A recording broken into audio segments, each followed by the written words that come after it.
സസ്പെൻസുകൾക്കൊടുവിൽ തമിഴ്നാട് മുഖ്യമന്ത്രിയായി super star Joseph Vijay Chandrashekar സത്യപ്രതിജ്ഞ ചെയ്ത് അധികാരമേറ്റു. ചെന്നൈ നെഹ്റു സ്റ്റേഡിയത്തിൽ നടന്ന ചടങ്ങിന് സാക്ഷിയാവാൻ പതിനായിരങ്ങളാണ് എത്തിയത്. ജോസഫ് വിജയ് എന്നും ഞാൻ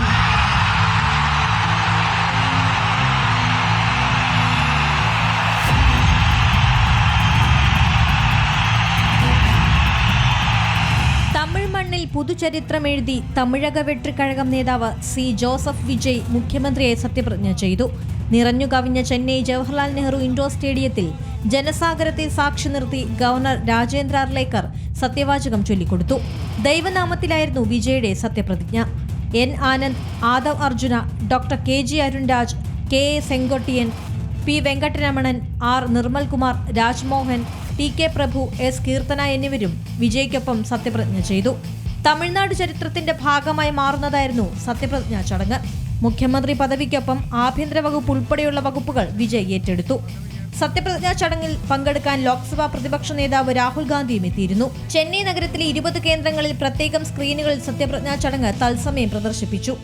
ചടങ്ങ് നേരിട്ട് വീക്ഷിക്കാൻ മാതാപിതാക്കളും സുഹൃത്ത് തൃഷയും എത്തിയിരുന്നു. എംജിആറിന് ശേഷം തമിഴ്നാട് മുഖ്യമന്ത്രിയാകുന്ന സിനിമാ താരമാണ് വിജയ്.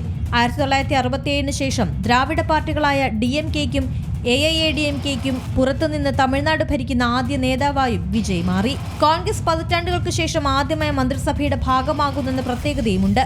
കോൺഗ്രസ് സർക്കാരിനെ വീഴ്ത്തി DMK അധികാരത്തിൽ വന്നതിനു ശേഷം തമിഴ്നാട്ടിൽ കോൺഗ്രസിന് മന്ത്രിമാർ ആരും ഉണ്ടായിരുന്നില്ല.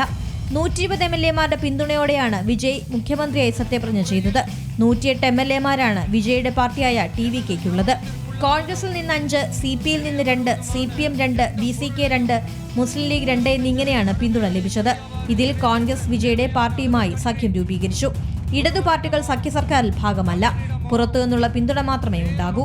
മെയ് 13-നകം സഭയിൽ ഭൂരിപക്ഷം തെളിയിക്കാൻ ഗവർണർ രാജേന്ദ്ര അർലേക്കർ വിജയോട് ആവശ്യപ്പെട്ടിട്ടുണ്ട്. National desk Zee Malayalam news. ഏറ്റവും പുതിയ വാർത്തകളും വിശേഷങ്ങളും വിരൽ തുമ്പിലറിയാൻ സീ മലയാളം ന്യൂസ് എല്ലാ ഡിജിറ്റൽ പ്ലാറ്റ്ഫോമുകളിലും ലഭ്യം.